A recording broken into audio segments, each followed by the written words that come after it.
मालूम होगा कि ये सोमवार का दिन सावन के महीने का सोमवार इतना प्रसिद्ध क्यों है। श्रावण के महीने के सोमवार का इतना महत्व क्यों होता है।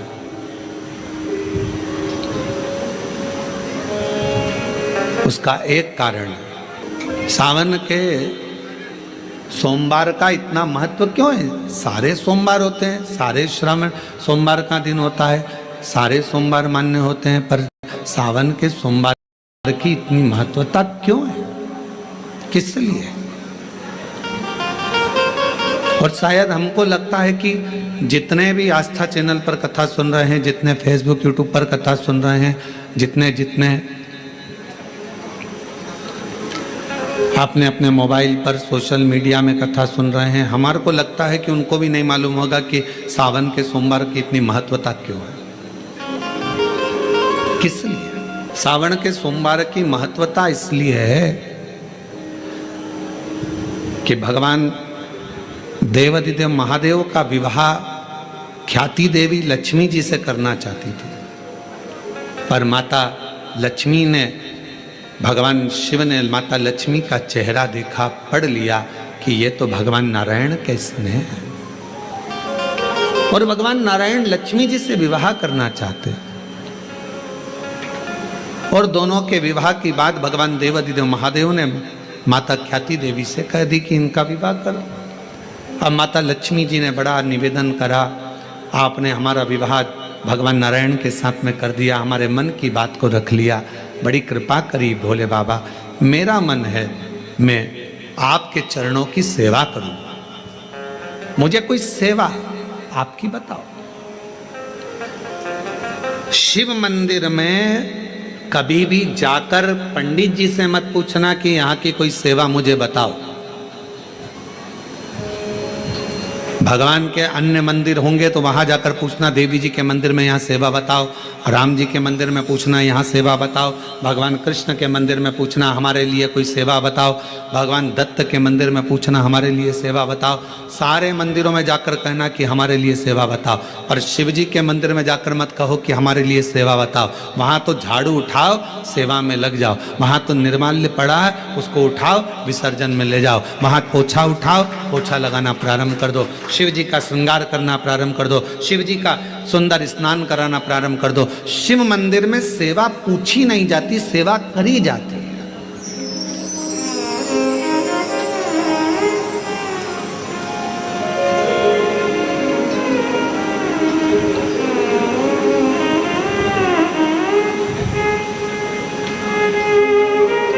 वह सेवा करना पड़ती है।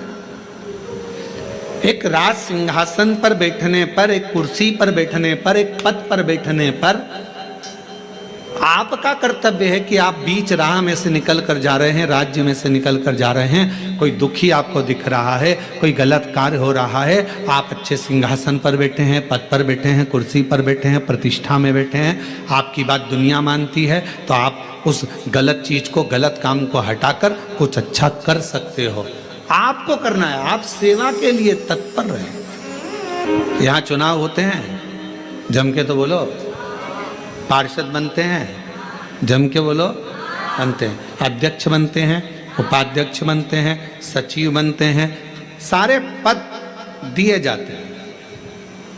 एक विधायक का भी पद दिया जाता है, सांसद का भी पद दिया जाता है, अध्यक्ष का भी पद दिया जाता है, पार्षद का भी पद दिया जाता है, सरपंच का भी पद दिया जाता है। और ये पद केवल एक जगह पर नहीं, पूरी दुनिया में दिए जाते हैं। क्यों दिए जाते हैं? पार्षद जिस वार्ड का पार्षद होता है, जिस क्षेत्र का पार्षद होता है, उस क्षेत्र के पार्षद को, उस क्षेत्र के लोगों को बोलना ना पड़े कि पार्षद साहब हमारी ये नाली की प्रॉब्लम है, हमारी रोड की प्रॉब्लम है, हमारी ये प्रॉब्लम है। पार्षद उसी क्षेत्र का है, उसी कॉलोनी का है, उसी सोसाइटी का है। वो वहाँ घूमे और घूमने के बाद वो देखे कि मुझे सेवा का मौका कहाँ मिलेगा, मैं कहाँ सेवा करूँ, मैं ये नाली बनवा दूँ कि रोड बनवा दूँ कि मुझे ये करना है। वहाँ कहना नहीं पड़े, शंकर के मंदिर में कहना ना पड़े कि तुम्हें ये करना है। शिव मंदिर में जाकर कभी नहीं पूछना कि मुझे सेवा क्या करना।